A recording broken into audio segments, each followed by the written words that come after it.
एवं स्वागत है आप सभी का हमारे YouTube चैनल पर। सो फ्रेंड्स, आज की क्लास में हम ज्योग्राफी की एक और नेक्स्ट क्लास लेकर आए हैं जिसमें हमें पढ़ना है चक्रवात यानी साइक्लोन्स।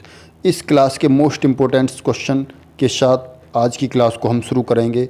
ये क्लास काफ़ी इम्पोर्टेंट साबित होने वाली है। अगर आप किसी भी कॉम्पिटिटिव एग्ज़ाम की तैयारी कर रहे हैं, चाहे वो SSC हो, UP पुलिस हो, PET हो, चाहे कोई अदर एग्ज़ाम हो, अगर किसी की भी आप तैयारी कर रहे हैं तो ये क्लास आपके लिए मोस्ट इम्पोर्टेंट साबित होने वाली है। तो चलिए शुरू करते हैं इस क्लास को। पहला क्वेश्चन है, चक्रवात की उत्पत्ति किस प्रकार से होती है। ऑप्शन है इसके दो विभिन्न वायु राशियों के मिलने से, दो भिन्न ताप वाली वायु राशियों के मिलने से, वायुमंडलीय दशाओं का असाधारण परिवर्तन से, उपयुक्त सभी। आपको 5 सेकंड का समय मिलता है, आप जल्दी से बताइए इसका सही आंसर कौन सा है। तो इसका सही आंसर है बी, दो भिन्न तापमान वाली राशियों के मिलने से। चलिए नेक्स्ट क्वेश्चन पर चलते हैं। नेक्स्ट क्वेश्चन है हमारा, चक्रवात की दिशा क्या होती है। ऑप्शन है ये, जल्दी से बताइए, आप इसके ऑप्शन को पढ़ लीजिए और जल्दी से उसका आंसर हमें बताइए। इसका आंसर बताने के लिए आपको 5 सेकंड का समय मिलता है।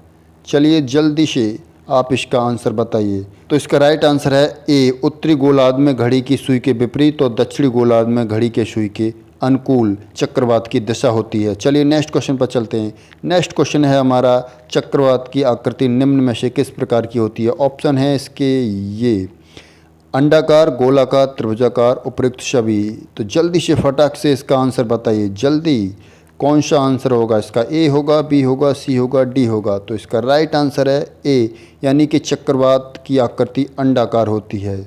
चलिए नेक्स्ट क्वेश्चन पर चलते हैं। नेक्स्ट क्वेश्चन है हमारा, चक्रवात का शांत क्षेत्र क्या कहलाता है। जब चक्रवात आता है तो उसमें एक क्षेत्र शांत होता है, वो क्या कहलाता है। ऑप्शन है हमारे चसु, गर्त, परिक्षेत्र, केंद्र। जल्दी से आंसर बताइए कमेंट बॉक्स में, जल्दी फटाफट आंसर बताइए। अगर आप किसी भी कॉम्पिटिटिव एग्जाम की तैयारी कर रहे हैं तो हमारे साथ जुड़ सकते हैं। तो इसका राइट आंसर है ए, चक्षु कहा जाता है। जो चक्रवात की आँख होती है वो शांत होती है और उसी को हम चक्षु कहते हैं। चलिए नेक्स्ट क्वेश्चन पर चलते हैं। नेक्स्ट क्वेश्चन है हमारा, चक्रवात की आँख की क्या विशेषता है।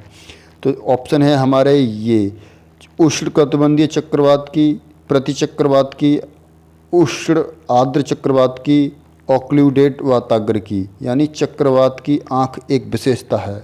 तो जल्दी से इसका आंसर बताइए, फटाक से जल्दी कीजिए। इसका राइट ऑप्शन है उष्णकटिबंधीय चक्रवात की विशेषता होती है। चलिए नेक्स्ट क्वेश्चन पर चलते हैं। नेक्स्ट क्वेश्चन है हमारा, फ्रंटल बरसात किस कारण से होती है। फ्रंटल बरसात, जल्दी से इसका ऑप्शन बताइए। संवहन धारा के द्वारा, समुद्री धारा के द्वारा, या चक्रवाती गतिविधि के द्वारा, पर्वतों से वाष्पित जल का जो संघनन होता है उसके कारण। तो इसका जल्दी से आंसर बताइए कौन सा हो सकता है। इसका राइट आंसर है चक्रवाती गतिविधि के कारण फ्रंटल वर्षा होती है। चलिए नेक्स्ट क्वेश्चन पर चलते हैं। नेक्स्ट क्वेश्चन है हमारा, निम्नलिखित में से कौन सा कथन सत्य है। चक्रवात एक निम्न दाब क्षेत्र है। दूसरा, उत्तरी गोलार्ध में चक्रवात में पवन संचालन दक्षिणावर्त होता है। तो इसका ऑप्शन नंबर सी सही है। तो इसका पहले से ही लगा हुआ है, तो इसका राइट ऑप्शन नंबर सी, यानी कि दोनों ही ऑप्शन इसके सही हैं। चलिए अगले क्वेश्चन पर चलते हैं। हमारा नंबर 8, टी मापक पर निम्न में से किसका उपयोग किया जाता है। तो ऑप्शन है हमारे, जल्दी से बताइए। ऑप्शन है भूकंप तरंग, पवनों की गति, चक्रवातों की शक्ति, वर्षा की मात्रा। तो टी स्केल से क्या मापा जाता है, किसका मापन किया जाता है। जल्दी से आप इसका आंसर बताएंगे। तो इसका राइट ऑप्शन है चक्रवातों की शक्ति। जो टी स्केल्स है उसके द्वारा हम चक्रवातों की शक्ति को मापते हैं। चलिए नेक्स्ट क्वेश्चन को लेते हैं यहाँ। अगला क्वेश्चन है हमारा, फिलीपींस, जापान तथा चीन में जो उष्णकटिबंधीय चक्रवात आते हैं उन्हें क्या कहा जाता है। ऑप्शन है हमारे हरिकेन, टोर्नाडो, टाइफून या बिली। जल्दी से इसका आंसर बताइए। 5 सेकंड का समय आपको दिया जा रहा है, जल्दी करिए जल्दी। ए आंसर होगा, बी होगा, सी होगा, डी होगा। जल्दी से कमेंट बॉक्स में टाइप कर दीजिए जल्दी। तो इसका राइट ऑप्शन है टाइफून। तो फिलीपींस और जापान में जो चक्रवात आते हैं उनको टाइफून के नाम से जाना जाता है। चलिए नेक्स्ट क्वेश्चन पर चलते हैं।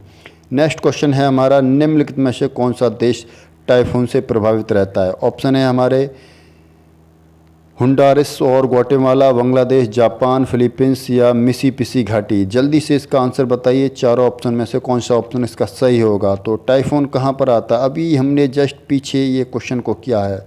जापान और फिलीपींस में टाइफून चक्रवात आता है। चलिए नेक्स्ट क्वेश्चन पर चलते हैं। नेक्स्ट क्वेश्चन है हमारा, उष्णकटिबंधीय चक्रवातों को ऑस्ट्रेलिया में किस नाम से जाना जाता है। उष्णकटिबंधीय चक्रवात को टाइफून, हरिकेन, टॉर्नेडो, वेली विली। तो ऑस्ट्रेलिया में इनको वेली विली के नाम से जाना जाता है। चलिए नेक्स्ट क्वेश्चन को देखते हैं।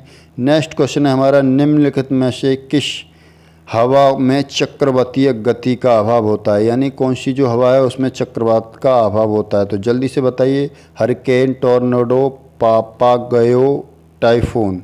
तो जल्दी से इसका आंसर आप कमेंट करके बताएंगे, जल्दी करिए जल्दी। तो इसका राइट ऑप्शन है पापागयो। ये हवा में चक्रवाती गति का अभाव पाया जाता है। चलिए नेक्स्ट क्वेश्चन पर चलते हैं। नेक्स्ट क्वेश्चन है हमारा, चक्रवात की उत्पत्ति से संबंधित भ्रमर सिद्धांत किसने प्रतिपादित किया था। तो इसके ऑप्शन है, जल्दी से पढ़ लीजिए, वर्कनीज, नेपियर, शो, लम्फर्ड, इनमें से कोई नहीं। तो इसका आंसर जल्दी से बताइए, जल्दी करिए। तो इसका आंसर है सी, यानी सॉरी डी, इनमें से कोई नहीं। जो भ्रमर की सिद्धांत दिया था वो इनमें से कोई नहीं है। चलिए नेक्स्ट क्वेश्चन पर चलते हैं। नेक्स्ट क्वेश्चन है हमारा, टॉर्नेडो का मुख्य संबंध है। टॉर्नेडो का मुख्य संबंध क्या है, उत्तरी अमेरिका से, दक्षिण अमेरिका से, चीन से या उत्तरी यूरोप से। जल्दी से इसका आंसर बताइए, हमें फटाक करिए जल्दी। तो इसका आंसर क्या हो सकता है। तो इसका आंसर है अमेरिका से। जो टॉर्नेडो है उसका संबंध उत्तरी अमेरिका से है। चलिए नेक्स्ट क्वेश्चन को देखते हैं। नेक्स्ट क्वेश्चन है हमारा,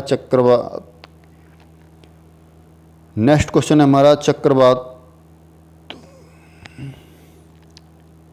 नेक्स्ट क्वेश्चन है हमारा 15 चक्रवातों की उत्पत्ति से संबंधित ध्रुवीय वाताग्र सिद्धांत का उत्पादन निम्नलिखित में से किसके द्वारा किया गया था। ऑप्शन है हमारे ये नेपियर, शू तथा लैम्फर्ड के द्वारा, फिटजी राय, जे वर्कनीज या टॉरबागनरान। तो इसका आंसर कौन सा होगा, जल्दी से बताइए। तो इसका राइट आंसर होगा जे वर्कनीज ने ध्रुवीय वाताग्र का सिद्धांत प्रतिपादन किया था। चलिए नेक्स्ट क्वेश्चन पर चलते हैं। नेक्स्ट क्वेश्चन है हमारा, निम्नलिखित में से कौन सा सिद्धांत चक्रवात उत्पत्ति की व्याख्या नहीं करता।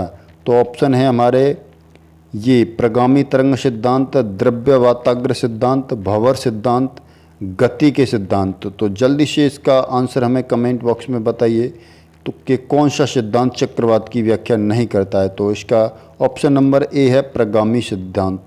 प्रगामी सिद्धांत जो है चक्रवात की उत्पत्ति की व्याख्या नहीं कर पाता है। चलिए नेक्स्ट क्वेश्चन पर चलते हैं। नेक्स्ट क्वेश्चन है हमारा, टाइफून नामक चक्रवात से कौन सा क्षेत्र प्रभावित होता है। ऑप्शन है हमारे ये तो ऑस्ट्रेलिया, चीन सागर, पश्चिमी द्वीप समूह क्षेत्र या उपरोक्त सभी।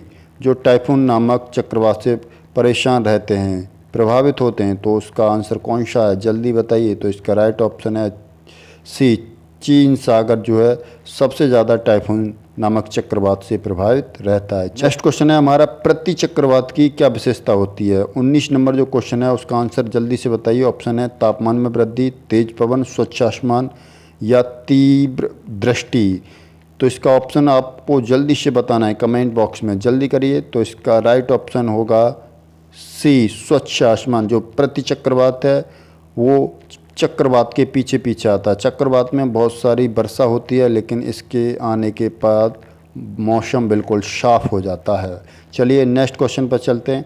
नेक्स्ट क्वेश्चन है हमारा 20 उच्च दबाव वाली हवाएं जो केंद्र से बाहर की ओर चलती हैं क्या कहलाती हैं। ऑप्शन है हमारे ये चक्रवात, प्रतिचक्रवात, तूफान या इनमें से कोई नहीं। तो इसका राइट ऑप्शन कौन सा होगा, जल्दी बताइए। तो इसका राइट ऑप्शन है बी, प्रतिचक्रवात। उच्च दाब वाली हवाएं जो केंद्र से बाहर की ओर आती हैं तब वहाँ पर प्रतिचक्रवात बनता है और उसके कारण मौसम बिल्कुल साफ हो जाता है। चलिए नेक्स्ट क्वेश्चन पर चलते हैं। नेक्स्ट क्वेश्चन है हमारा, प्रतिचक्रवात में वायु दाब कहाँ अधिक होता है, जल्दी से बताइए। ऑप्शन ये हैं हमारे केंद्र में, बाहर की ओर, मध्य में या कहीं नहीं। तो इसका राइट ऑप्शन कौन सा है, जल्दी बताइए, जल्दी जल्दी। इसका राइट ऑप्शन है बी, बाहर की ओर। वायु दाब अधिक होता है बाहर की ओर प्रतिचक्रवात में। चलिए नेक्स्ट क्वेश्चन पर चलते हैं। नेक्स्ट क्वेश्चन है हमारा, प्रतिचक्रवात किस क्षेत्र में कम उत्पन्न होते हैं। भूमध्य रेखीय क्षेत्र, आर्कटिक क्षेत्र में, मरुस्थलीय क्षेत्र में, शीतोष्ण कटिबंधीय क्षेत्र में। तो इसका राइट ऑप्शन है भूमध्य सागरीय क्षेत्र में जो प्रति चक्रवात हैं सबसे ज़्यादा उत्पन्न होते हैं। चलिए नेक्स्ट क्वेश्चन पर चलते हैं। नेक्स्ट क्वेश्चन है हमारा, प्रति चक्रवात किस क्षेत्र में अधिक उत्पन्न होते हैं, यानी कम और अधिक, यानी इसमें बताना है आपको अधिक किस क्षेत्र में होते हैं। भूमध्य रेखा क्षेत्र में, आर्कटिक क्षेत्र में, मरुस्थलीय क्षेत्र में या उपोष्ण कटिबंधीय उच्च दाब क्षेत्र में। जो प्रति चक्रवात हैं सबसे अधिक उत्पन्न होते हैं उपोष्णीय कटिबंधीय उच्च दाब क्षेत्र में। तो इसका राइट ऑप्शन नंबर डी हो जाएगा। क्वेश्चन नंबर 25, टॉर्नेडो क्या है? तो इसके ऑप्शन है एक अति उच्च दाब केंद्र, एक अति निम्न दाब केंद्र, एक अति उच्च समुद्र की लहर या एक भूमंडलीय तापन। तो इसका राइट ऑप्शन बताइए, इसका राइट ऑप्शन कौन सा है? तो इसका सही ऑप्शन है बी, एक अति निम्न केंद्र होता है टॉर्नेडो। नेक्स्ट क्वेश्चन है हमारा 25, निम्नलिखित कथनों पर विचार कीजिए। पॉइंट नंबर 1 है चक्रवात में उत्तरी गोलार्ध में पवन प्रवाह दिशा प्रति दक्षिणावर्त होती है। पॉइंट नंबर 2 है उष्णकटिबंधीय चक्रवात भूमि पर पहुंचने पर क्षीण हो जाता है क्योंकि कोष्ण नम वायु की बेहद कम मात्रा प्राप्त नहीं होती है। तो ऑप्शन है केवल 1, केवल 2, 1 और 2 या ना तो 1 ना ही 2। तो इसका सही आंसर कौन सा है जल्दी से आपको बताना है। तो इसका सही ऑप्शन है सी, ए और 2 दोनों ही सही हैं। चलिए नेक्स्ट क्वेश्चन अब नहीं है, पूरे हमने इसमें 25 क्वेश्चनों को रखा है। इसी तरह के नवीनतम अपडेट पाने के लिए आप हमारे चैनल को सब्सक्राइब कर सकते हैं। सो थैंक यू, धन्यवाद।